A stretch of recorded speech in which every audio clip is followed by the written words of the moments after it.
que habíamos planteado con Silvio es, él va a plantear algunos disparadores, pero intentamos que esto sea bastante conversado. Te reitero, Silvio, que este es un grupo muy interesante y muy participativo. Uno planifica hora y media de clases y se va a 3. Eso es bueno también, pero sabemos que vos tenés el tiempo limitado, entonces lo que les propongo a todos es que simplemente abramos el micrófono cuando querramos hacer una pregunta sin chat para que no se vuelva muy esquizofrénico la interacción y que lo hagamos más bien hablado y no muy estructurado, que es lo que habíamos acordado con Silvio. Así que te cedo la palabra y somos todo oídos.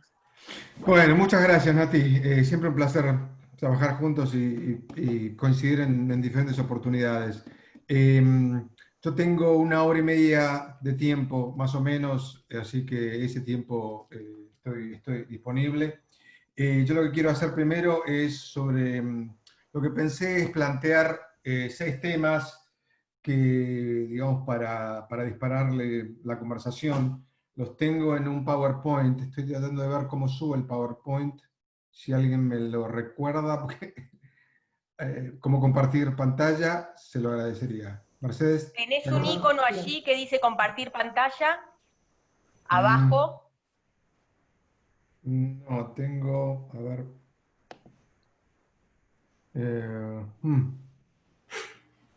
No. Vos ves tu La única opción micrófono y que se me el icono ocurre del es que micrófono y la... Hay un botoncito verde en medio. Sí, pero no, a ver, la otra es que yo a te menos lo... que quieras pasármelo y yo lo sí, comparto. hagamos así entonces. Te lo mando ahora, Nati. Dale. Te lo mando el...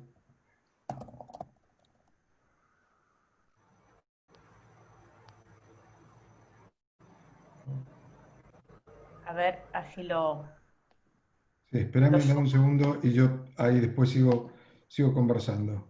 Dale. Ahí te lo mandé. Está bien. Bueno, Voy abriéndolo en la computadora. está bien. Empezá a hablar y yo en 2 Bueno, segunditos ya te lo comparto. gracias. Bueno, lo que yo quería mencionar son varios temas. Hay un título para la presentación sobre verdades y falsedades en el periodismo. Y tengo entendido de que Natalia compartió un texto mío con ustedes en inglés. Y comienzo por, digamos, cuál es el argumento central de ese texto. El título, que en castellano sería que la verdad es lo que le pasa a las noticias, está claramente presentado, digamos, en el sentido de cómo entender el fenómeno de fake news y de desinformación y de mala información. Y creo, digamos, coincido con la posición que el tema de noticias falsas y desinformación no es nuevo. Y en segundo lugar, que no es un fenómeno propiamente, únicamente del periodismo, sino que es un fenómeno, digamos, que va más allá del periodismo y tiene que ver con la comunicación política contemporánea. Ahí está en pantalla los 6 puntos. ¿Lo ven, verdad? ¿Lo están viendo? Perdón, ¿lo están viendo o me fui sin querer? Se fue. Te fuiste, Nati, te Se fuiste. vio. No lo vemos, ¿lo vimos? Se vio. Y cometí un error. Ahí va. Ahora sí. Otra vez. Ahora sí, Ahí está. me imagino, Ahora sí. buenísimo. ¿Es esta sola placa, Silvio? ¿Cómo? ¿Es esta sola placa? Es solamente esa placa, sí, sí, sí. Ah, entonces me quedo tranquila, perfecto. Es Ahí eso. estamos. Lo que estoy, digamos, punteando ahora es el primer aspecto, en el sentido de que la discusión sobre las noticias falsas y desinformación en realidad es un nuevo capítulo en una vieja conversación en comunicación política y en estudios del periodismo, que yo la veo sobre el tema de definición de la verdad. Y por eso, digamos, la idea de que la verdad es que lo que le ocurre en las noticias, y que no es al revés, y no es una cuestión objetiva, realista, como una propiedad intrínseca de las noticias, sino que la verdad es una, digamos, para utilizar el lenguaje de construcción social, es un hecho dinámico de interacción con las noticias. Nada de esto obviamente es novedoso para quienes hemos tenido una perspectiva más dinámica de la noticia y de diferentes componentes de la noticia, todos aquellos que hemos entendido, digamos, que hay contratos de lectura diferentes entre audiencias y periodismo, entendemos que este proceso no es nuevo, sino que es, digamos, un nuevo episodio con sus particularidades propias de la era actual sobre la definición de la verdad. Y el tema es, digamos, cómo el periodismo está posicionado o se posiciona en esta disputa constante sobre la verdad en un momento, digamos, obviamente de caos informativo, de abundancia de noticias. Yo creo que eso es lo puntualmente diferente en la última década, y no tanto el fenómeno de noticia falsa o de desinformación. El segundo punto que creo que esta disputa muestra es, digamos, es la disputa larga entre lo que en el estudio sobre periodismo y en la academia yo creo que ha predominado una perspectiva construccionista, en el sentido de que entendemos que el periodismo construye realidad, construye aserciones sobre la verdad, frente a lo que en gran parte del periodismo mainstream, digamos... A las 11 tiene que empezar un Zoom, 11 y 3 ya hace como está hablando el tipo. Chicos, silencien los micrófonos, todos. Perdón, Silvio. Es, digamos, lo que decía, una disputa entre el construccionismo social, que yo creo que ha sido una posición bastante difundida y aceptada en la academia, frente a lo que en el periodismo o la idea canónica del periodismo, del realismo empiricista. Vale decir que el periodismo produce una realidad basada sobre hechos, una realidad, digamos, que se asume que es limitada, que es hecha con recursos limitados, ya sea de tiempo, recursos humanos, recursos económicos, y obviamente una realidad que es producida a las apuradas en función de que el ciclo noticioso y la dimensión de tiempo es fundamental para la producción de realidad en el periodismo. Entonces yo creo que acá lo que vemos es justamente cómo se vuelve a reflotar esta disputa entre lo que pensamos en la academia y lo que por lo menos desde el periodismo se ve como la idea esencial, que es la presentación o representación de la verdad basada en una perspectiva realista, entre comillas, objetiva, no digo objetividad, sino objetiva, de que hay una realidad afuera que puede ser narrada, contada, reporteada. De nuevo, esto no es nuevo, pero yo creo que es importante remarcarlo. Hay una frase, creo que es de André Gide, que dice que todo ya ha sido dicho, pero hay que repetirlo porque nadie estaba escuchando. Y creo que esta es una de las ideas que tiene que ser reiterada. Vale decir que así como la ciencia, y menciono la ciencia porque parte del canon del periodismo está inspirado, digamos, en principios científicos, así como la ciencia se ve en su versión canónica como el descubrimiento de verdades fundamentales sobre el mundo, el periodismo, digamos, se mira en ese espejo en el último siglo, digamos, más que nada a partir de 1920, del periodo después de la Primera Guerra, como un émulo de la ciencia, en el sentido que lo que el periodismo apunta a hacer es el descubrimiento de verdades fundamentales sobre el mundo, y de hecho utilizando ciertas metodologías científicas que permiten, digamos, esta pretensión de una visión realista y empiricista. ¿Cuál es el debate aquí? El debate es, creo que en América Latina tenemos una tradición más larga de este debate, en el sentido de que esta idea del periodismo, esta idea canónica, siempre fue mucho más disputada en América Latina que, por ejemplo, en Estados Unidos.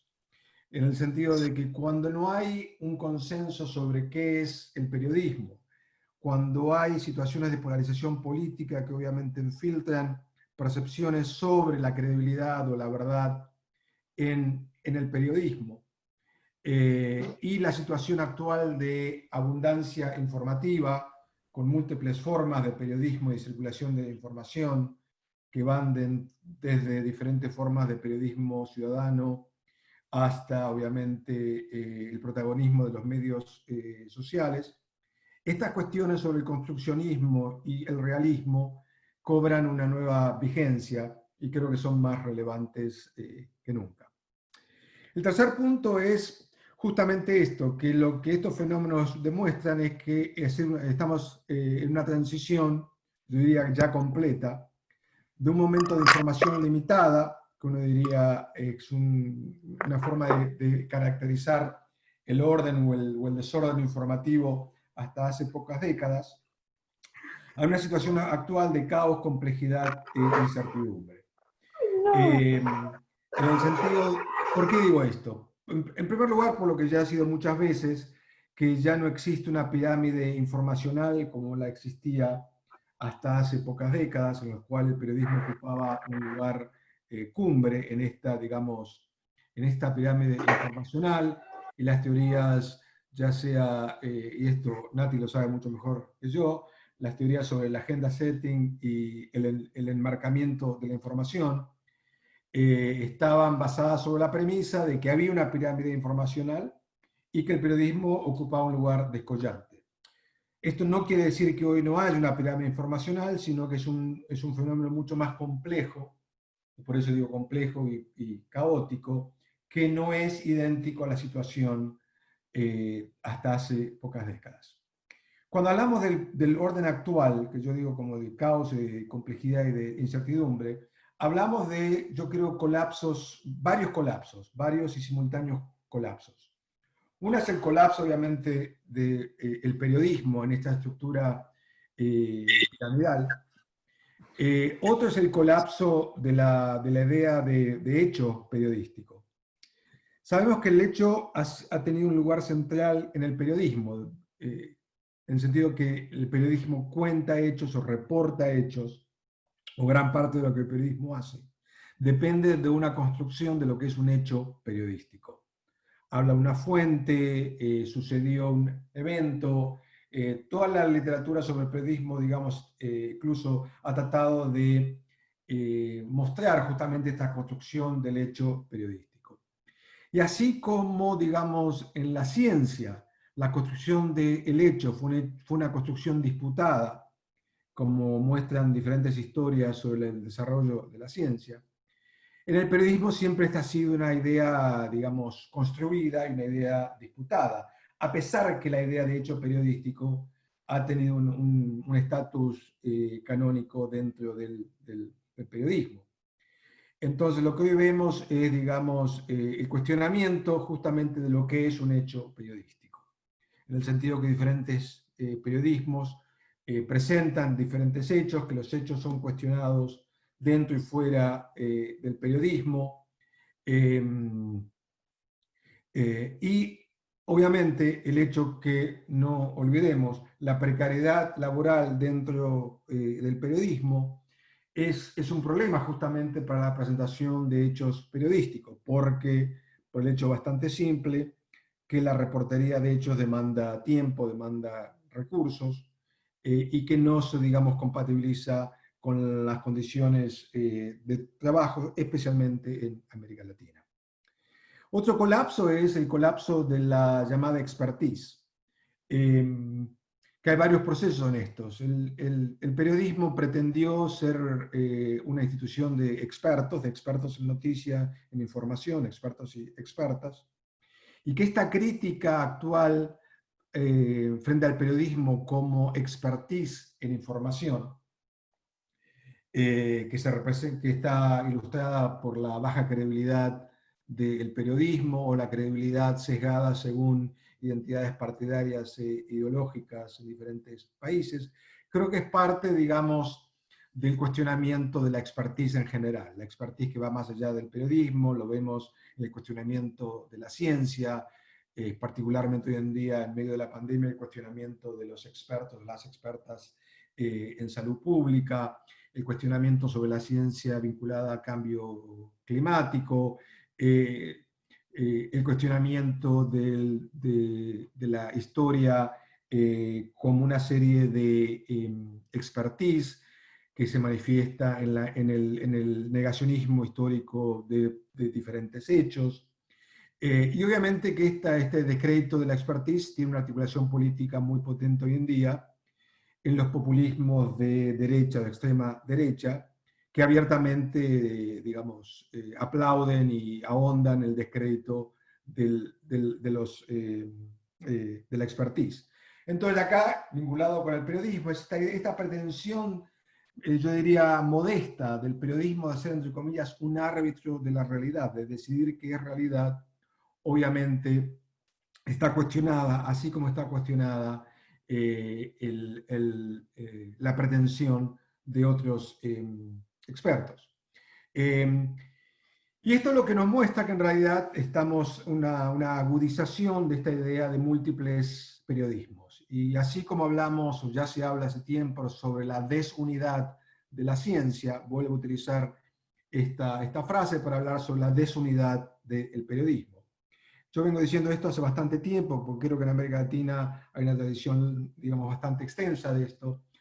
¿Por qué múltiples periodismos? Porque hay una ausencia de consensos mínimos, consensos sobre una voluntad de un compromiso sobre la misma idea de periodismo. Hay una ausencia de conceptos sobre preceptos periodísticos y hay una ausencia sobre métodos. Métodos, digamos, consensuados para reportar la realidad. De nuevo, esto no es totalmente novedoso, sino que estoy hablando acá de una agudización de notables diferencias dentro y fuera del periodismo sobre este tema. El resultado de esto es el cuarto punto, que es un nuevo régimen de verdad, de producción de verdad en la comunicación pública, de los cuales el periodismo es un actor importante, pero no tiene la centralidad que solía tener. Y creo que este es el momento en el cual estamos viviendo. En este sentido yo creo que es un fenómeno novedoso, este nuevo régimen de producción y cuestionamiento de la verdad. Y que se caracteriza por diferentes rasgos. Uno es porque los límites sobre quién está autorizado o no en la producción de verdad o de noticias con pretensión de verdad son límites totalmente borrosos y en cuestión. Por una parte, esto tiene una beta democratizante, que uno puede decir que es bastante positiva, este cuestionamiento de los expertos en general, incluido el periodismo como pretensión de experiencia sobre la noticia. Que el cuestionamiento de la autoridad en diferentes planos es importante desde un punto de vista de la nivelación de acceso a la producción y la circulación de conocimiento. Desde una perspectiva, yo diría, anti-elitista, anti-expertise, esto puede ser visto como un desarrollo positivo. Pero al mismo tiempo sabemos, digamos, que hay otra serie de desarrollos que son más problemáticos o que desde cierta perspectiva pueden ser vistos como problemáticos. Lo que yo creo que es importante en este nuevo régimen es que es más difícil establecer un dualismo claro entre lo que es verdad y falsedad, no como una cuestión subjetiva, sino como una cuestión colectiva de decisión. Uno puede argumentar que esto no es radicalmente nuevo, y yo simpatizaría con esa posición, pero lo que estamos hablando ahora es con el grado de intensidad y la masividad que tiene digamos, cuestionamiento de la verdad como un régimen único de producción de conocimiento. Y esto nos lleva al quinto punto, que creo que las consecuencias de este nuevo régimen, en el cual el periodismo ha sido descolocado de su rol durante la modernidad, tiene consecuencias tóxicas y consecuencias virtuosas. Hay consecuencias virtuosas, o que yo pensaría que son virtuosas, en el sentido de lo que hablaba antes, de un cuestionamiento de visiones, una pluralización de la palabra pública y las posibilidades enormes que brinda, especialmente en los espacios digitales, para la producción de diferentes tipos de información y de verdad. Pero al mismo tiempo lo que vemos, especialmente en la última década, es, digamos, las consecuencias tóxicas. Y creo que estamos así como la primera década de Internet estuvo, digamos, dominada por visiones más utópicas y positivas sobre digamos, este colapso de un régimen de verdad que llevaría Internet. En la última década, especialmente en los últimos 5 años, creo que lo que ha sobresalido han sido, digamos, visiones más distópicas sobre las consecuencias de este colapso de este régimen. Y creo que estamos justamente en eso, en entender, digamos, balancear cuáles son las consecuencias que de diferentes perspectivas uno podría pensar que son positivas, desde perspectivas de derechos humanos, desde perspectivas de pluralismo en democracia, y consecuencias distópicas, consecuencias tóxicas, de nuevo, de una perspectiva de respeto y tolerancia de una diversidad de derechos humanos. Lo cual esto me lleva, digamos, al sexto y último punto, que creo que parte de este debate sobre las consecuencias tóxicas y virtuosas aparecen en diferentes debates contemporáneos. Y un debate fundamental donde aparecen justamente cómo compatibilizar las consecuencias tóxicas y virtuosas de este nuevo régimen de verdad es el debate actual sobre, entre comillas, la libertad de expresión. Y sé que este es un tema, digamos, de constante atención diaria. Y para, digamos, empezar con la conversación, lo que quiero mencionar acá son las zonas ciegas del argumento clásico de la libertad de expresión. Y mi posición, para resumirla brevemente, es que tanto la versión maximalista, yo diría bastante simple, sobre la libertad de expresión tiene problemas, tiene zonas ciegas, que el debate actual, digamos, muestra, y que no es suficiente y que no es responsable. Un argumento clásico formulado en el siglo XIX en condiciones de información muy diferentes a las actuales. Y que por otro lado no hay una alternativa clara, o que las alternativas sobre libertad de expresión también tienen problemas, yo diría, diferentes, para cotejar justamente con esto. Y para mí es cómo reconciliar ideales básicos de la libertad de expresión que están, digamos, fundamentalmente en la Declaración de Derechos Humanos del 48, con los nuevos desafíos que profundiza la sociedad digital, que tiene que ver con opiniones mayoritarias, con discurso del odio, con la intolerancia. Entonces, para mí el tema es cómo reconciliar esto si entendemos que hay zonas ciegas en argumentos formulados no solamente en una época muy diferente, sino argumentos que yo creo que han sido tergiversados. Los argumentos decimonónicos sobre libertad de expresión usualmente son simplificados y olvidan que en realidad los argumentos clásicos del siglo XIX asumían ciertas condiciones para el diálogo público, para sostener esta idea de libertad de expresión.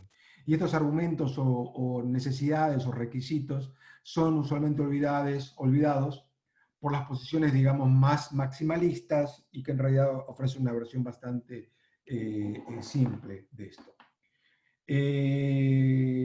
Con esto ya son 20 minutos, quiero detenerme aquí y abrir la conversación con el formato que ustedes quieran, Mercedes, Nati, Mario, así que aquí termino con la presentación. Muchas gracias. Muchísimas gracias, Silvio. Bueno, muy interesante escucharte. Yo lo que propondría, teniendo en cuenta que somos muchos en esta sala, no sé si Mercedes vos ves posible ir conduciendo y coordinando la intervención de quienes quieran hacer preguntas y abriéndoles el micrófono o algo por el estilo, porque son muchos más de los que yo tenía previsto inicialmente. Es un montón. Un gran éxito. Si quieren me escriben en el chat, yo los voy habilitando, vamos armando como una lista. Así que el que quiera opinar, me avisa por chat y le damos la palabra, o se habilita el micrófono. Se lo pueden habilitar solos. ¿Alguien quiere empezar?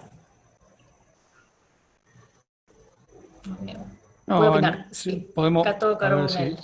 Sí, puede preguntar después. Buen día a todos los participantes. Soy de Paso de los Libre Corrientes, profesor de Ciencias Económicas y Jurídicas.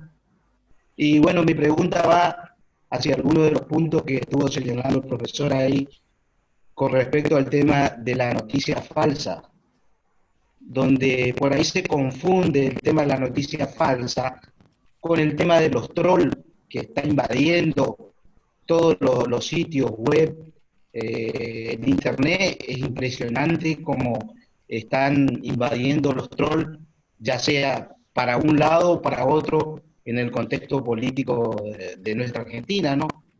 Eso por un lado. Y segundo, también la noticia falsa, uno no puede llegar a saber la dimensión que tiene una noticia falsa, depende del lado de que uno mire a los periodistas que uno escucha o que uno ve en las noticias. También uno no puede dimensionar cuál es realmente la noticia falsa, porque hay que ver en qué lugar uno se sitúa en esa situación, en ese contexto de la noticia falsa. Y en cuanto a la zona ciega de la libertad de expresión, ese es un tema que también me interesaría que el profesor me amplíe más, porque yo entiendo como libertad de expresión en un gobierno democrático donde los poderes están totalmente independientes, y en cuanto a eso, creo que la libertad de expresión está dada. Yo quiero que me amplíe más el profesor con respecto a eso. Está bien. Muchas gracias. Sobre la noticia falsa, bueno, de nuevo, esta idea de que no es nuevo. Lo que creo que, digamos, este debate resurge con un nuevo rótulo, creo vinculado a dos temas. Uno es el tema de la desinformación, y que la noticia falsa no es un hecho casual, sino que forma parte de estrategias deliberadas para la confusión y para la mentira. Y creo que ese, digamos, es una de las razones por las cuales estamos hablando, entre comillas, de fake news hoy, y hace 20 años hablábamos de propaganda, de otros, digamos, fenómenos, digamos, de otros términos que tienen que ver con fenómenos similares. Y hablamos de esto por la presunta idea, digamos, y que esto ha sido debatido, de que Internet circula con enorme amplitud. Se escucha con dificultad, profe. ¿Me están escuchando? ¿Sí? Hay una pequeña dificultad. Te escucho bien. Escucho perfecto. Te escucha perfecto. Cato, en tu conversación hay un poco de interferencia. Puede que sea tu conexión, quizás si bajas. Perfecto, perfecto. Sí, me sé. Está bien. Que en realidad hay, digamos, y esto es lo que está en disputa, si en verdad gran parte de lo que circula en Internet, o especialmente en las plataformas sociales, debidas a su popularidad, es información falsa. Investigaciones recientes muestran que en realidad la cantidad de información falsa no es tan grande, no es tan enorme como se pensaba hace unos años, cuando hubo como un pánico sobre las noticias falsas. Y después hay un fenómeno de noticias falsas vinculado a la mala información. Y la mala información es información errónea, que no necesariamente es producida o distribuida con pretensiones o con expectativas políticas o de propaganda en el sentido tradicional. Esto es diferente, ya sea la noticia falsa como desinformación o mala información, es diferente de los trolls. Los trolls es un fenómeno claramente de la sociedad digital, Y también es un fenómeno complejo. Hay una disputa sobre lo que quiere decir un troll. No voy a meter en esto, sino nos desviaría bastante de lo que estamos hablando. Y creo, digamos, para mí, yo diría que hay una gradación de diferentes fenómenos de trolls. El problema o la versión más preocupante de los trolls es aquellos, digamos, el trolling que apunta a la deshumanización de otras personas. Este yo creo que es el fenómeno o una parte de este fenómeno que es más preocupante. Asimismo, hay diferentes organizaciones, digamos, cómo está organizado el fenómeno de trolling. Hay momentos en los cuales el trolling está organizado desde el Estado fundamentalmente para atacar a opositores, a críticos de gobiernos, que es el caso en varios países, ustedes por ahí lo conocen mejor que yo. Y después hay otros, digamos, de trolls autoorganizados, que no están, digamos, pagados u organizados por gobiernos o por estructuras paraestatales, sino hay gente, digamos, que se dedica, en algún sentido, con una coordinación mínima en medios sociales, a atacar, a hostigar a políticos, a celebridades, a activistas de derechos humanos, a periodistas, a académicos, cosas que hacen, digamos, entre comillas, en su tiempo libre por una cuestión de convicción personal, con una mínima organización e interacción en plataformas sociales. Son dos fenómenos diferentes. Y sobre el tema de la zona ciega, me gustaría reservar algunos comentarios que tengo sobre lo que vos preguntás después, porque creo que otras preguntas van a versar sobre ese tema. Gracias. Bien. Bueno, Marcelo tenía una pregunta y después quiero leerte lo que tenemos en el chat porque quizás con todas las preguntas puedes armar algo, porque si no no nos va a dar el tiempo. Gracias, profesor, por la respuesta. Gracias, Cato.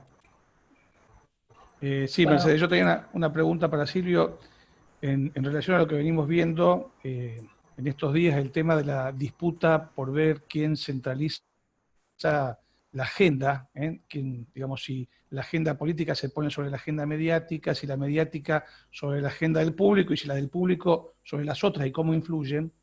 La pregunta es, ¿la pérdida de la centralidad del periodismo en la construcción de la verdad tiene que ver mucho con la irrupción de las redes sociales? Gracias, Marcelo.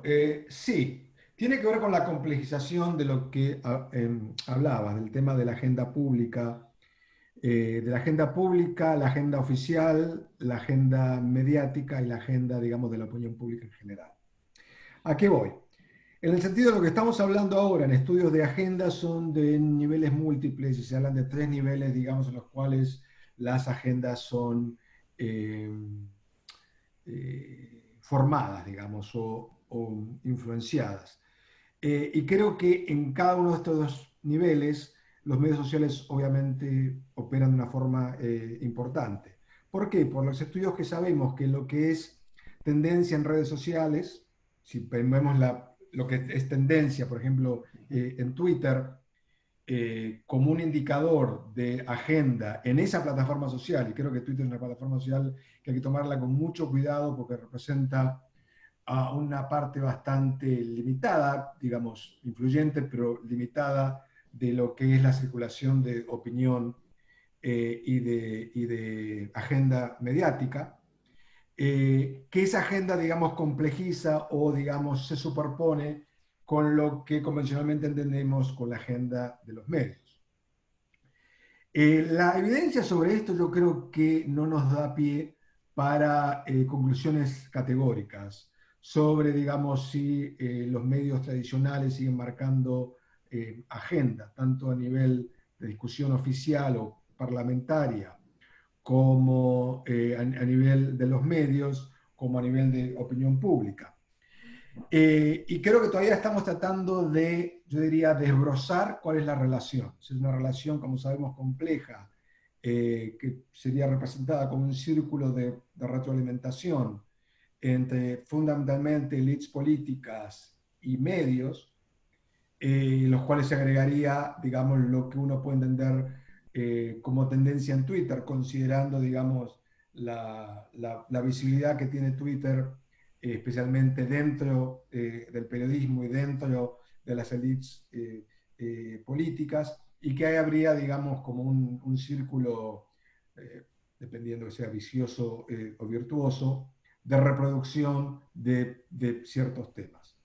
Lo que sí sabemos es que los medios sociales son, en algún sentido, no son tan horizontales como hubiéramos pensado, como se pensaba hace 15 años, digamos. Que en realidad hay una reproducción de jerarquías, de definición de las agendas, quizás con mayor complejidad de lo que pensamos hace 2 décadas, pero que no es, digamos, no ha habido un proceso de nivelación absoluta. Ya sea en Facebook o en Twitter o en otras plataformas. Y consideremos que en parte esta agenda de los medios sociales depende mucho de los cálculos corporativos de cada una de las empresas que es dueña de esta plataforma, que tienen sus intereses en aumentar el uso y la frecuencia de cada plataforma, y a construir algoritmos que reflejan esto, tienen consecuencias para lo que es tendencia, digamos, en diferentes plataformas. Y creo que hay que ser sensible que no todas las plataformas tienen el mismo papel en este proceso de agendas, y que hay plataformas que se pueden estudiar mejor, como Twitter, y plataformas que son mucho más difíciles de estudiar en el sentido de su contribución a esto, como WhatsApp o incluso Facebook o YouTube. Entonces, cuando hablamos de medios sociales, que es la segunda parte de tu pregunta, Marcelo, creo que desde la academia conocemos más, por ejemplo, sobre Twitter, mucho más que lo que pasa en este proceso de formación de agenda y el rol que tienen diferentes plataformas sociales, y que la conversación, digamos, cuando hablamos de Twitter y agendas públicas es importante, pero tenemos que tener en cuenta que es mucho más que esto. Muchas gracias. Gracias. Bueno, tenemos una cantidad, tenemos demasiadas preguntas. Voy a leer, a ver si, voy a ir leyendo a ver si podemos hacer algo como más general, porque no sé si se va a poder con todas. Bueno, teníamos a Jorge Rodríguez que pregunta, bueno, perdón si repito algo que ya dijeron, una campaña de noticias falsas impulsada ya por usinas de fake news o por los mismos medios de comunicación pueden llegar a deslegitimar una política pública. También teníamos a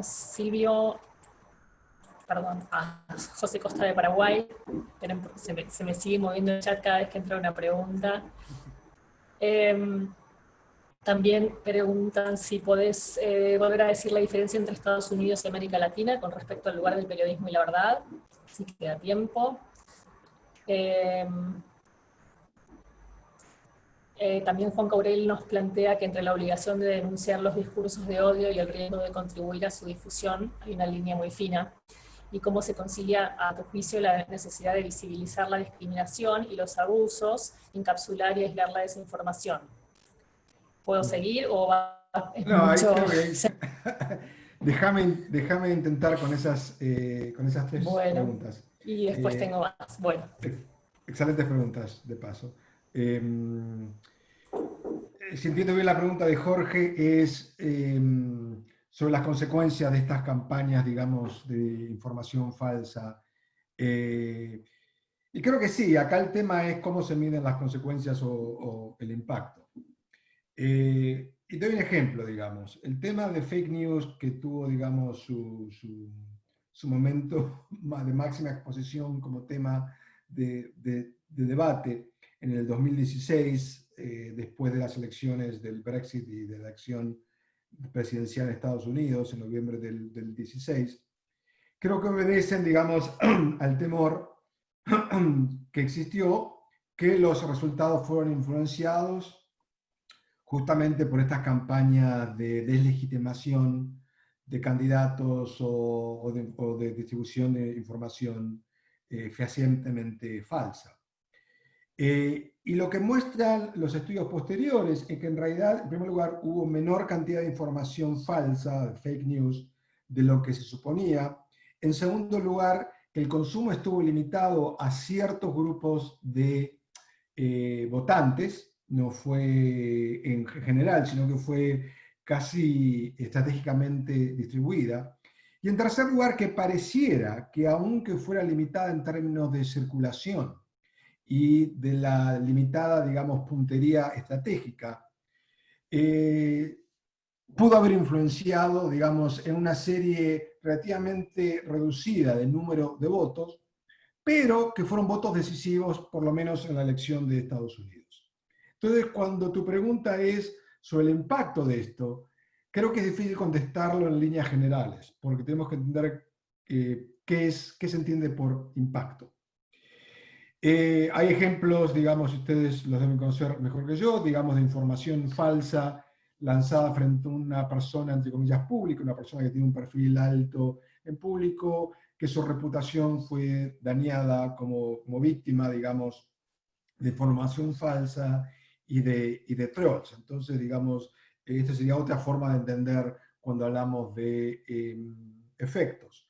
Que el tema de efectos no es una cuestión de si Facebook o no es una plataforma donde circula ampliamente información falsa, sino cuál es el impacto que esa tiene en actitudes, en creencias, en conductas electorales, y creo que ahí se complejiza porque históricamente sabemos el problema de efectos, de medios, de consecuencias, no es tan simple como se solía pensar. Entonces, por eso, digamos, ofrezco una respuesta que no es una respuesta simple frente a tu pregunta, Jorge, porque creo que no hay respuestas sencillas, por más que haya casos que permitan sugerir impacto tangible y documentable. La segunda pregunta es sobre diferencias de periodismo Estados Unidos y Argentina. Yo diría Estados Unidos y América Latina en general. En Estados Unidos hubo un consenso sobre las verdades, entre comillas, canónicas del periodismo. Yo diría que comienza en la década del 20, se cristaliza en el periodo de posguerra de los 50, y comienza a desmoronarse este consenso en las últimas décadas, en los cuales que si uno o una era periodista en los cientos de periódicos escritos en televisión y en radio, debería atender, suscribir, observar ciertos preceptos que tenían estatus canónicos, que eran enseñados en escuelas de periodismo, como este es el buen periodismo y el resto es el mal periodismo. Y que, digamos, era, digamos, reforzado por códigos de ética en lugares de trabajo. Entonces hay un consenso dentro del periodismo montado en un consenso político en el país, un consenso, yo diría, social sobre lo que se esperaba del periodismo, y un consenso, digamos, dentro de las corporaciones del periodismo sobre qué era lo que ellos hacían, lo que estas corporaciones ofrecían. Este consenso, como dije antes, se fue resquebrajando y hoy estamos en un momento, yo no diría de crisis, sino en un momento, digamos, de profunda reflexión sobre ese consenso. Nada de esto ocurrió en América Latina. Digamos, no hubo un momento de consenso dentro y fuera del periodismo sobre qué debería ser el periodismo en términos de preceptos, de métodos, de cometidos o de misión pública. De hecho, lo que hubo en América Latina siempre fue una disputa justamente sobre eso, en un contexto absolutamente diferente político, de democracias y de dictaduras, de persecución de diferentes tipos de periodismo, que esto continúa hasta el día de hoy. Entonces, para mí esa es una diferencia esencial, digamos, que no hubo ese consenso dentro y fuera del periodismo.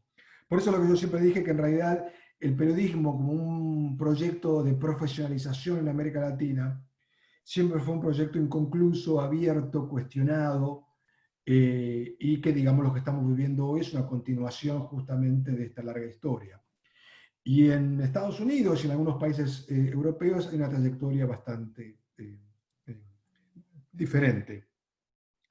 Sobre la tercera pregunta, que es sobre el discurso del odio, Yo creo que tanto, digamos, como hay zonas ciegas en el argumento clásico, ortodoxo y maximalista de la libertad de expresión, que usualmente se identifica, por ejemplo, con la primera enmienda de los Estados Unidos, también yo creo que hay, digamos, puntos a revisar en lo que se entiende formalmente como una regulación del discurso del odio, fundamentalmente asentada en la legislación de algunos países europeos como Alemania y Francia del periodo de posguerra.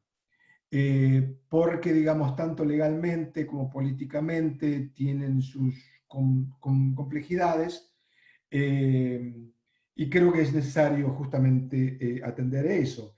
Y sobre el tema de la visibilización, que fue la última parte de la pregunta, coincido, digamos, que acá hay un debate sobre si informar y denunciar el discurso del odio es una forma de darle visibilidad a ciertos discursos cuyo objetivo justamente es tener visibilidad, y que de otro modo no la tendrían. Y creo que dentro del periodismo este es un debate justamente sobre si uno al cubrir, si una redacción cubre el tema de discurso del odio, está amplificando el discurso del odio y le está dando, digamos, está cumpliendo el objetivo que muchas de estas voces antitolerancia justamente quieren. Entonces yo creo que entre la disyuntiva de darle voz al discurso del odio en nombre de la libertad de expresión, o la perspectiva que va sobre la invisibilización, o la reducción, o la limitación, o la expulsión, no son palabras sinónimas, pero digamos, sobre el discurso del odio, creo, digamos, que es necesario repensar justamente estas dos, yo diría, vertientes sobre justamente este tema, especialmente en el caso de América Latina, por una cuestión de historia propia de nuestra región, tanto sobre regulación de libertad de expresión como regulación de diferentes formas de discurso público, ya sea el discurso del odio u otro tipo de discursos. Hay mucho más, pero termino acá. Estoy convencido que esta pregunta volverá. Gracias.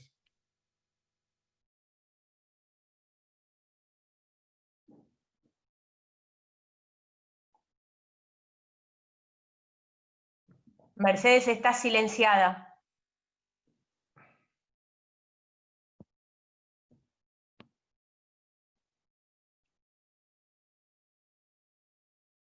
¿Mercedes? Sí, ahí estoy. Ahí estás. Bien, vio el audio y dice, ahí está. Perfecto. Bien. Seguimos.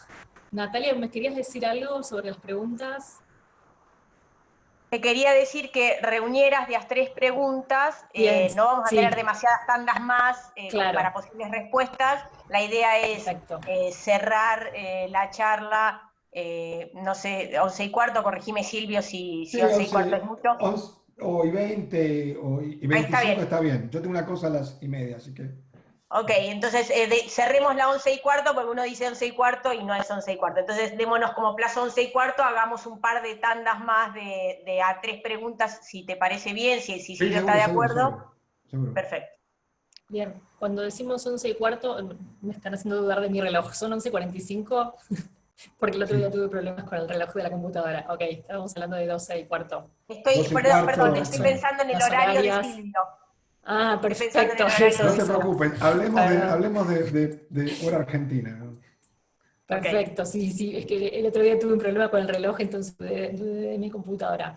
Bueno, voy leyendo un poco más. Juan Cobrel, perfecto, ya pasó.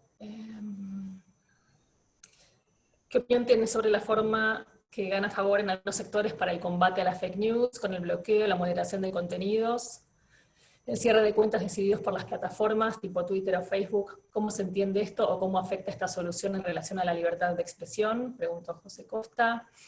David Correa preguntó cuál sería el límite entre la libertad de prensa y los discursos del odio. Creo que de esto se habló, que muchas veces están encarnados en periodistas o conductores de programas de radio y TV.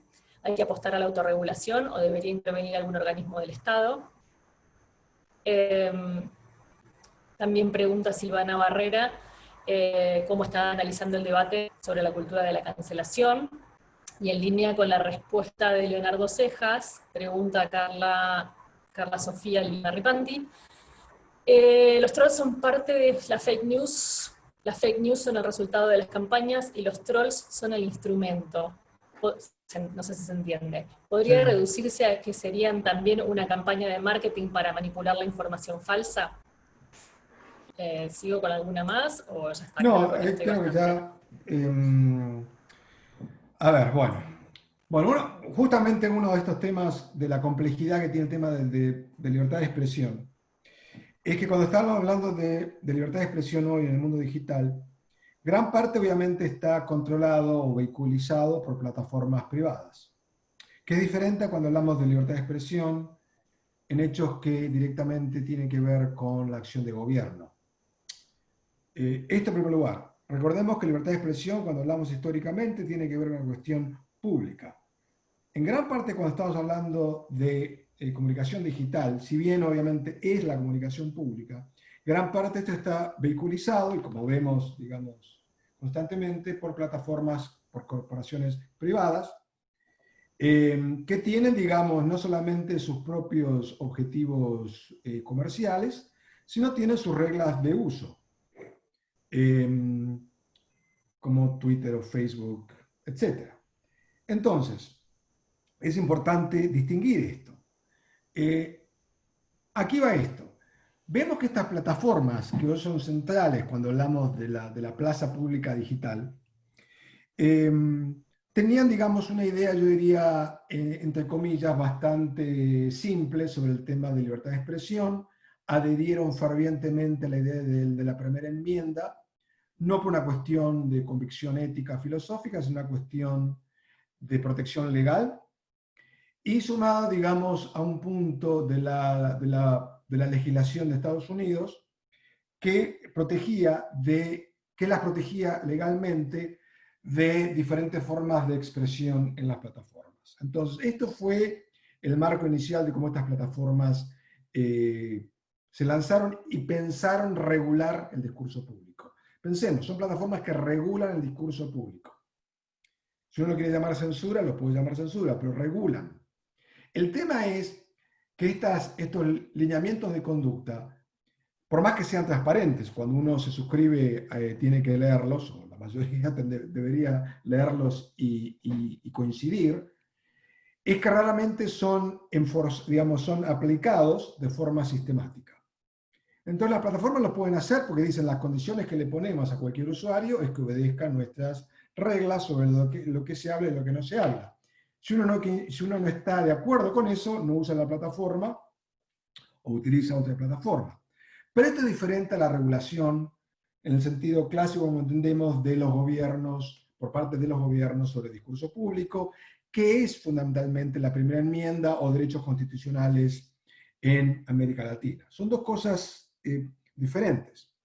El problema es justamente que estamos teniendo esta discusión cuando los gobiernos tienen menor capacidad de intervención, porque gran parte de esta conversación o discurso público ocurre en plataformas privadas y no ocurre en plataformas que utilizan un recurso público, como se hablaba en la época gloriosa de la radiodifusión, para supuestamente el beneficio público, y eso justificaba el monitoreo y la acción regulatoria desde el Estado. Estos son dos fenómenos diferentes. Y de hecho estas compañías están viendo respuestas diferentes en ambas márgenes del Atlántico Norte. Digamos, la posición y la reacción que tienen en Europa, por ejemplo, es muy diferente a su posición en Estados Unidos. Entonces yo creo que eso es importante tenerlo, digamos, ¿quién regula, bajo qué principios y con qué fines? Esta creo que sería la pregunta. Y que estas plataformas han sido reacias a una regulación estricta por un problema de ser acusadas, principalmente en Estados Unidos, porque siguen siendo compañías fundamentalmente norteamericanas, de ser acusadas de censura. Y en los últimos meses, yo diría, han revisado su posición porque se han dado cuenta que el problema de ciertos discursos, especialmente discursos del odio, le trae enormes dolores de cabeza en términos de relaciones públicas y problemas políticos. Y creo que estamos en parte de esa discusión. La pregunta de David, creo que entender bien. Dentro del periodismo y discurso del odio, mi posición es la de la autorregulación, fundamentalmente, pero que es una respuesta limitada. Te estoy dando una respuesta conscientemente limitada. ¿Por qué? Porque creo que es un problema que incumbe fundamentalmente a los valores éticos que debieran regir o gobernar o inspirar la acción periodística. Y esto lo digo consciente de las limitaciones que tiene justamente esta posición. ¿Por qué? Desconfío de la intervención del Estado en la mayoría de estos temas, porque creo que no tenemos, especialmente en nuestra región, una tradición sólida que nos permita confiar en el Estado como instituciones, no hablo de un gobierno, sino del Estado, como regulación en este tipo de materia.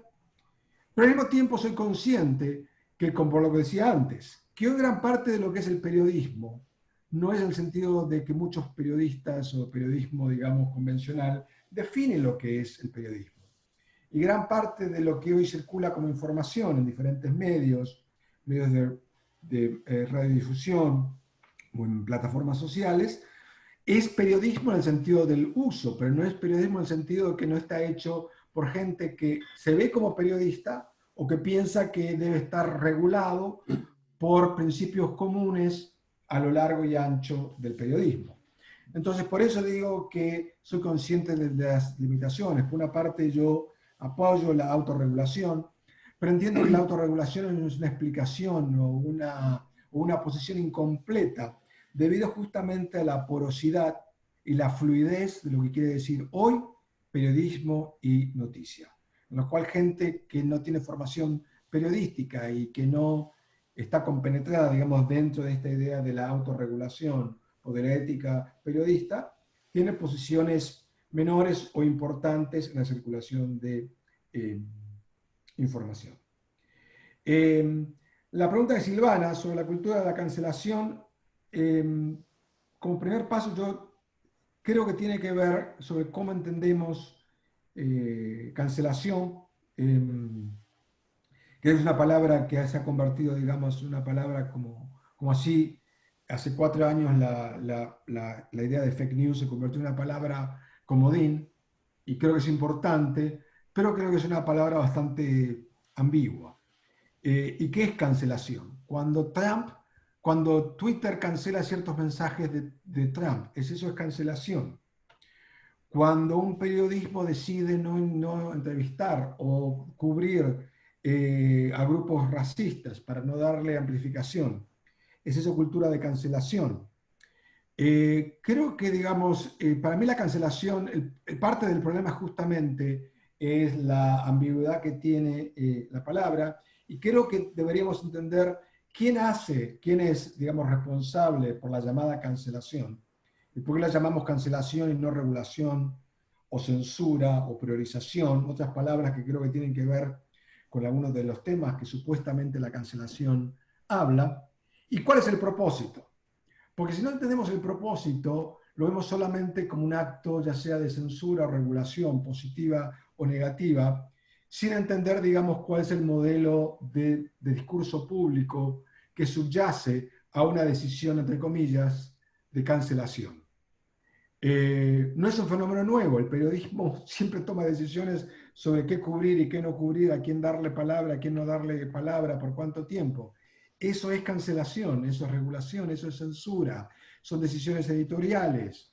Históricamente estas decisiones fueron bastante opacas dentro del periodismo, en el sentido que el periodismo no explicaba constantemente, entre comillas, qué noticias informaron, qué fuentes priorizaron, con qué fuentes dejaron de hablar o que cancelaron, cómo regulan la información que se recoge en una redacción. Hoy en día, por suerte, creo que es una discusión más pública, en parte justamente por el primer punto que mencionaba antes, que estos son fenómenos, digamos, que fluyen más allá del periodismo y son centrales a la comunicación local. También hay una pregunta sobre trolls y fake news, y creo que tiene que ver con, yo, digamos, soy partidario de, digamos, de tenerlo como dos términos diferentes, que si bien hay un punto de tangente entre el fenómeno de los trolls y de la fake news, no creo que todo fenómeno de troleo es fake news y viceversa. Porque yo, para mí, el troleo, en el sentido que yo hablaba antes, digamos, que para mí está más identificado con un sentido de hostigamiento y no solamente con un sentido de desinformación. Hay una versión, yo diría, más light del troleo, que el troleo tiene que ver con la crítica o la burla o la sátira. Por eso yo creo que el fenómeno del troleo es bastante ambiguo. Mi investigación reciente tiene más que ver con el troleo como una forma de hostigamiento, pero entiendo, digamos, que es un concepto mucho más amplio de eso.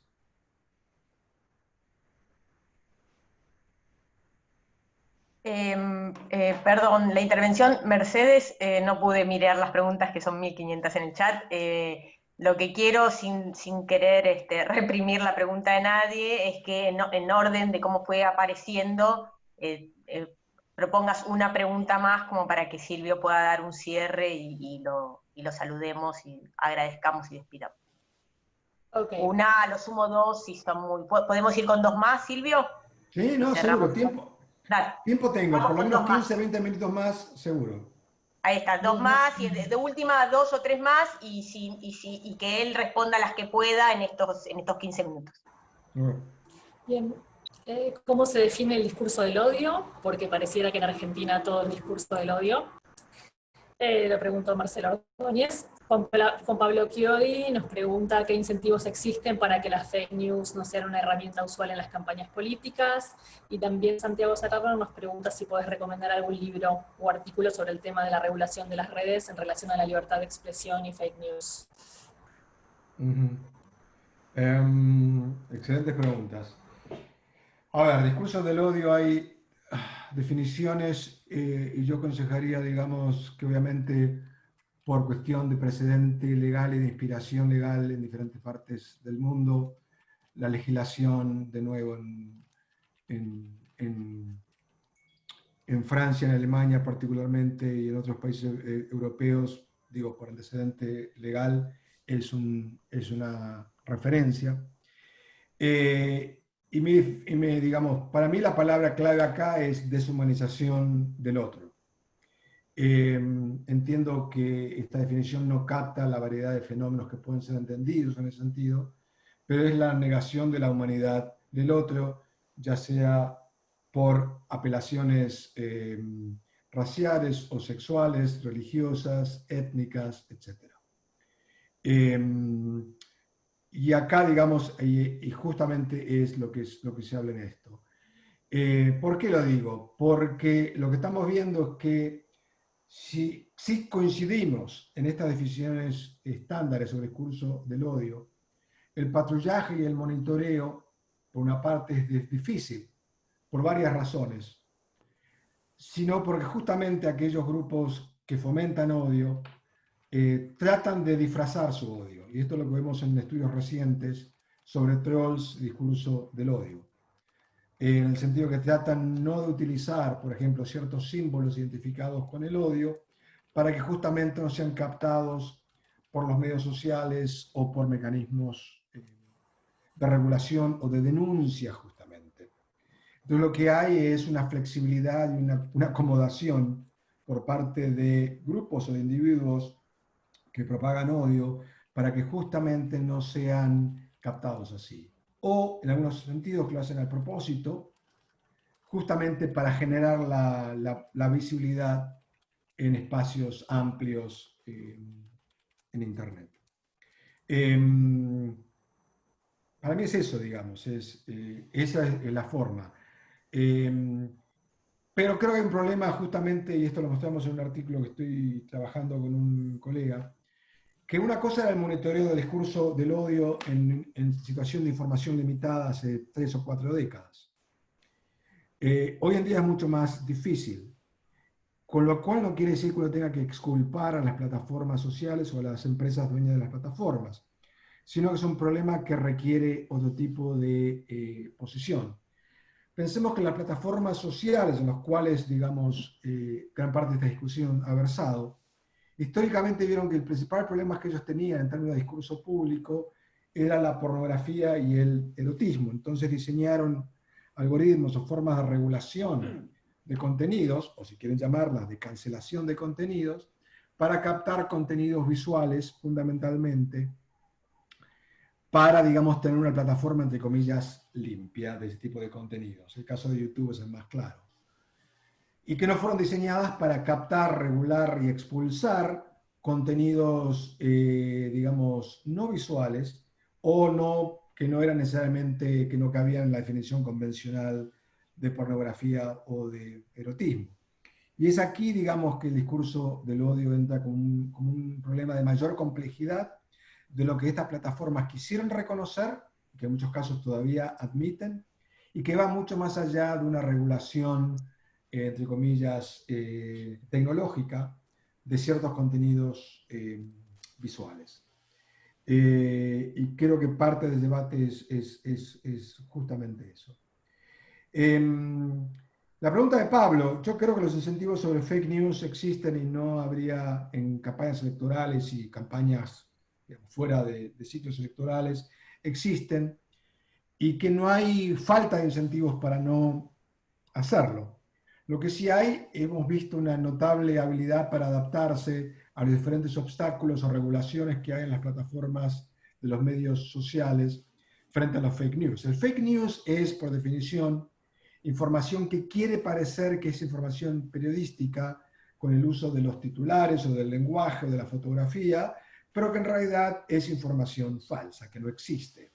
Y información producida para beneficio, ya sea político o beneficio económico. Entonces, esto habla justamente de cómo ciertos sectores o individuos han tratado de maximizar ciertos códigos periodísticos, ciertos diseños periodísticos, justamente para agarrar a lectores desprevenidos.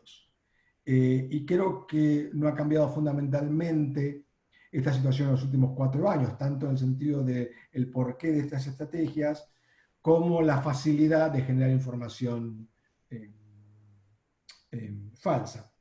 Y creo que nuestras sociedades, digamos, en parte, por razones obvias, dependemos de lo que en gran parte las plataformas hagan, pero las plataformas tienen otra serie de prioridades. Sus prioridades, digamos, su rédito económico, su beneficio económico, y no tener crisis de relaciones públicas constantemente, más que una cuestión de regular quién habla y quién no habla, que ellos saben muy bien que los meten en problemas políticos y partidarios. Sobre la regulación, que creo que era la pregunta de Santiago, creo que hay malos ejemplos de regulación de fake news, de gobiernos que en nombre del fake news trataron de regular la información violando principios internacionales o de libertad de expresión. Y que eso en parte aumenta, digamos, o confirma mi pesimismo, el pesimismo que tenemos varios, sobre la regulación oficial sobre esto. Y hay casos en diferentes partes del mundo. Singapur, Filipinas, Etiopía, el debate actual en Brasil, el amago que hubo en México hace unos meses, sobre regulación oficial sobre fake news, que más allá, digamos, entre comillas, de las intenciones, creo que eventualmente resultan o están pensadas para regular el discurso público en general, en todo, digamos, no formas de propagandas o formas deliberadamente pensadas para la propaganda.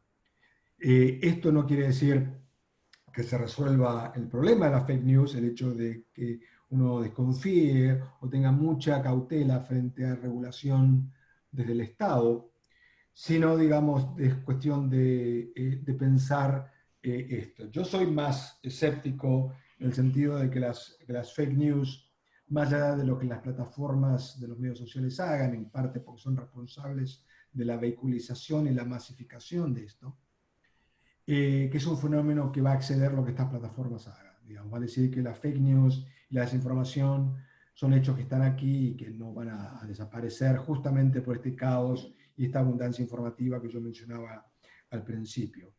Y creo que las recetas que se han pensado sobre la alfabetización digital, la alfabetización mediática son importantes, pero son incompletas, considerando el tamaño, la dimensión que tiene el fake news y las enormes dificultades de hacer, digamos, programas masivos, especialmente con población adulta, sobre temas de alfabetización digital. Este es un tema, digamos, que va para otro costado, pero poco para mostrar mi realismo escéptico, creo, sobre el tema de por qué creo, digamos, que las fake news son un fenómeno intrínseco y lo serán siendo a la comunicación pública. Tengo más tiempo, así que si quieren otras preguntas. No, sí, me gustaría incluir una última pregunta que me parece que es una buena pregunta para cierre. Me parece que permite cerrar esta cuestión, todas las cuestiones que fueron surgiendo alrededor de esta temática. Hay una pregunta de Estela que dice, ¿considera que son confiables los informes de chequeado y reverso? Y yo me animo a agregarle a eso una idea o una inquietud más comprensiva en relación con la efectividad de los chequeos en distintos lugares,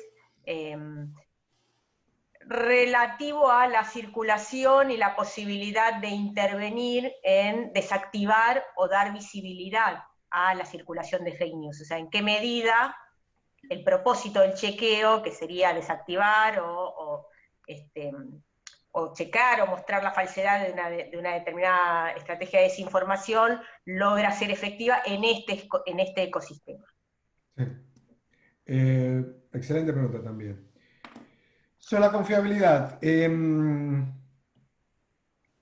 una aclaración. Yo en una época estaba en el board de chequeado.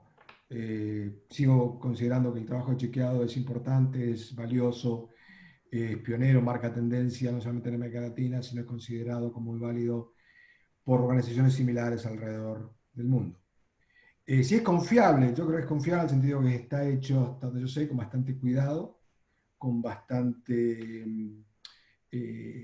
cuidado en el sentido de los temas que se eligen para ser chequeados y cuál es la información o los hechos, como hablamos antes, que son utilizados para cotejar los pronunciamientos, los anuncios de un gobierno o de diferentes miembros de la clase política o de empresas. En ese sentido yo creo que es confiable y es legítimo. La pregunta para mí es más filosófica, en el sentido que siempre que uno chequea algo es una decisión que se hace sobre qué chequear, cómo se define lo que es un hecho, vale decir, lo que es un dato, cuáles son los datos, y volviendo a la idea de construccionismo que mencionaba antes, que no hay datos abstractos ni puros, sino que siempre hay una selección que se hace sobre qué datos reunir, qué datos existen. Hay muchos datos que en muchos de nuestros países, la Argentina incluido, son muy difíciles de acceder, que no son recogidos ni analizados ni por gobiernos, ni por empresas, ni por organizaciones de la sociedad civil, ni por universidades. Entonces uno puede cotejar información sobre los datos, sobre las bases de datos que existen. Entonces para mí el problema es no lo que estas organizaciones hacen, sino lo que no pueden hacer por la dificultad de acceder a datos, porque los datos requieren mucho más tiempo. Gran parte del trabajo de chequeo de datos que se hace alrededor del mundo, y los casos que conozco mejor en Estados Unidos y en Europa, están basados sobre la enorme riqueza, y es incalculable riqueza de información que es producida especialmente por gobiernos sobre una cantidad de temas. Desarrollo económico, temas de escolaridad, temas de criminalidad, lo que ustedes quieran. Cuando no existe una base fecunda de base de datos a nivel nacional, se hace mucho más difícil, limitado y sesgado, pero no sesgado por cuestión partidaria, sino por una cuestión de que con qué datos se existen para cotejar lo que alguien dijo acertadamente o no sobre la realidad. Esto lleva al tema de la afectividad, y lo que sabemos sobre la afectividad es bastante dispar. Yo tengo un colega que trabaja sobre el tema de efectividad y él es un firme creyente que en gran parte del trabajo de chequeo de datos tiene efectividad. ¿Efectividad en qué? Tiene efectividad primero, en temas en los cuales la gente no tiene fuertes sentimientos políticos, en cambiar su creencia. En segundo lugar, no necesariamente el cambio en la creencia afecta a su cambio de conducta o de voto.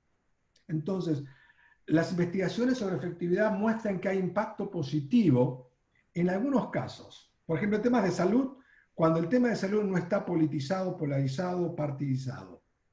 Si el tema de salud tiene una fuerte carga política, identitaria, política, partidaria o ideológica, es mucho más difícil que el fact-checking, por ejemplo, sobre la seguridad de las vacunas, cambie la creencia o la conducta de personas que tienen convicciones muy fuertes sobre la vacunación o la antivacunación. Eso en primer lugar. Entonces, yo creo que esto, en cierta parte, refuerza lo que sabemos sobre el impacto de los medios. Vale decir, que en temas que gente no tiene convicciones fuertes o no le importa tener convicciones fuertes a favor o en contra de un tema, es factible que los medios o el fact-checking cambien sus opiniones. De ahí a que cambie su conducta en votación, por ejemplo, en movilización. Ahí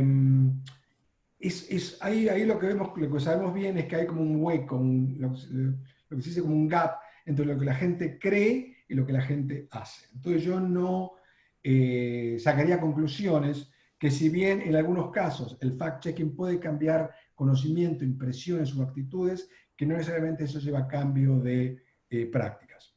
Y en segundo lugar está el otro tema que mencionaba Nati, que es el tema de la visibilidad. Y lo que sabemos por algunos estudios es que en realidad cuando se visibiliza un fact-checking, lo que hay es, especialmente en plataformas sociales como en Twitter, que son altamente polarizadas por simpatías políticas o ideológicas, el retweet como un endorsamiento del fact-checking está totalmente polarizado. Vale decir, cuando el fact-checking confirma lo que yo pienso, le doy un retweet o le doy un me gusta. Y cuando no es así, obviamente lo ignoro. Entonces, que la visibilidad en realidad del fact-checking entra en estas redes de creencia y de pertenencia que están bastante bien estudiadas.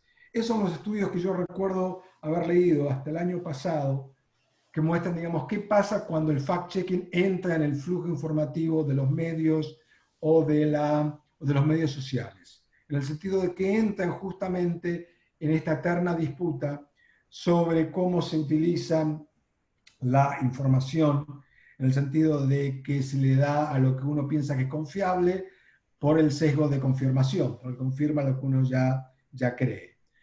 ¿Qué quiero decir? No quiere decir que no haya casos que demuestren lo contrario, sino que creo que no tenemos la evidencia suficiente para mostrar que, en primer lugar, el fact-checking cambia las actitudes sobre temas que la gente tiene sentimientos muy fuertes a favor o en contra, o en segundo lugar, que va a cambiar totalmente su conducta al respecto, y en tercer lugar, que le va a avisar a los mismos de su grupo político identitario: muchachos, nos equivocamos, estamos todos cerrados, porque hay 3 estudios de fact-checking que muestran que lo que creíamos eran totalmente mentiras y fábulas. Digamos, no tenemos evidencia para mostrar justamente eso, que es lo que alguna gente que trabaja en el chequeado de información, entre comillas, aspiraría a esto. Para mí lo importante del chequeado, y concluyo esto es dejar un récord público de que información que alguien dio no es verdad, no se condice con los hechos que tenemos, más allá de lo que mencionaba antes, de la limitación que tenemos sobre los hechos que tenemos, o de la información que tenemos sobre hechos. Y creo que es importante dejar un récord, digamos, un testimonio público. Así como el buen periodismo de investigación es importante no por los efectos que tenga, sino porque deja sentado públicamente algo que pasó, que es ilegal o no es ético, más allá de sus, digamos, efectos en la opinión pública o efectos políticos, creo que el acto del chequeado es importante en el sentido de contrastar una visión de realidad que por lo general dan políticos o empresas con la realidad documentada. Dejaría ahí. Hay tiempo para una o dos preguntas más si hay interés, si no... Bueno. ¿Tenés alguna pregunta más, Mercedes? Sí, tengo... Bueno, Jesús Neira pregunta que nos plantea que si bien es difícil regular la circulación de fake news, si pensás que se podría penalizar a las organizaciones, especialmente constituidas para producir estas fake news.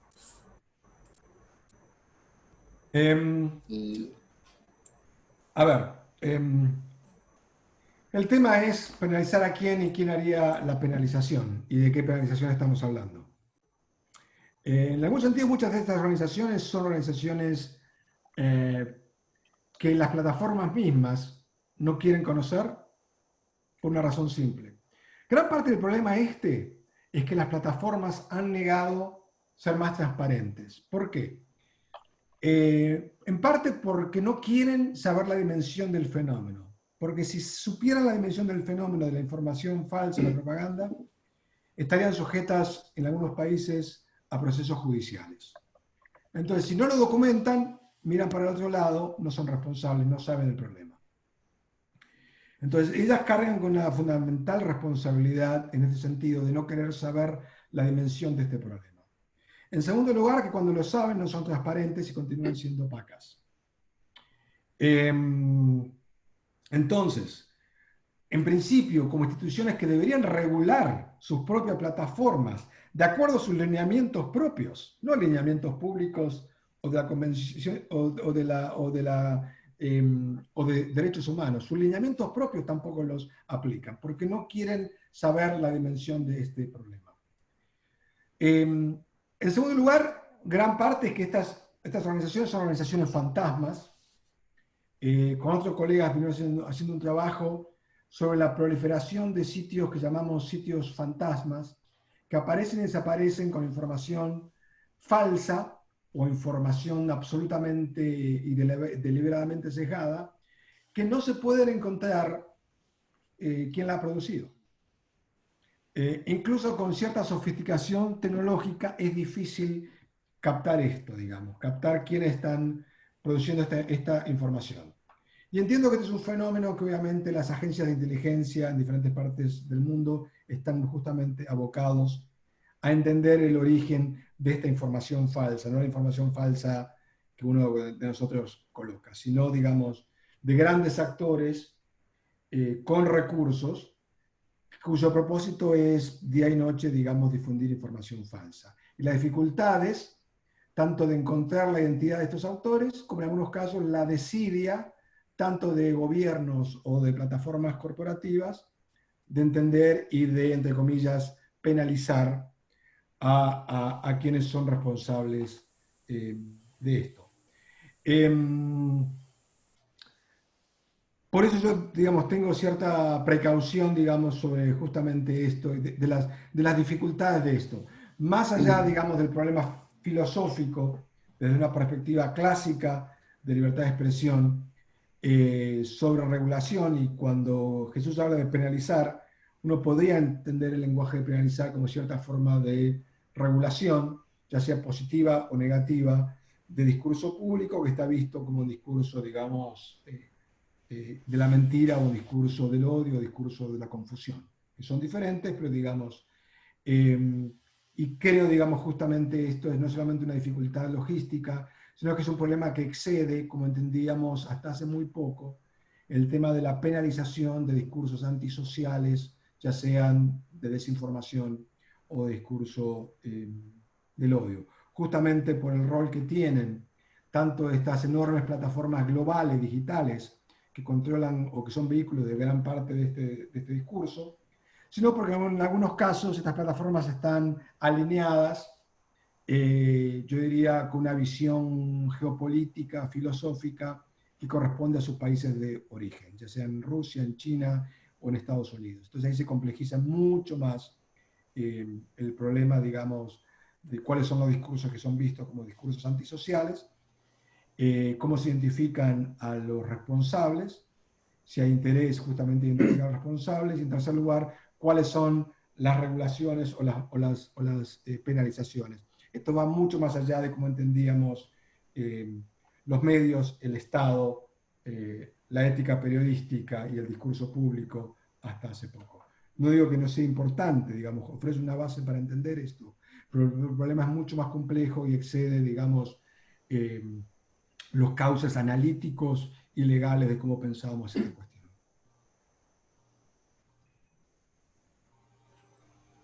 Ahí vuelvo con micrófono. Bueno, quiero agradecerte profundamente, Silvio, por este rato que nos has dedicado a compartir inquietudes y saberes tan generosamente. Quiero agradecerles a todos los que estuvimos permanentemente con aproximadamente 150, 140 personas atendiendo, así que un lujazo y mucho interés en tu charla. Quiero agradecer muchísimo a Mercedes porque ha estado súper ducha y me ha ayudado a mis dispersiones con las preguntas y la organización del aula. Quiero agradecer mucho a Mario Riorda por la posibilidad de dar en el marco de la maestría en comunicación política esta clase especial, y a la Universidad Austral por el espacio, por supuesto. Así que, bueno, los despido a todos, les agradezco nuevamente. A quienes siguen cursando conmigo, los invito a volver al aula de la clase, y te despido, Silvio, con un enorme agradecimiento por haber participado.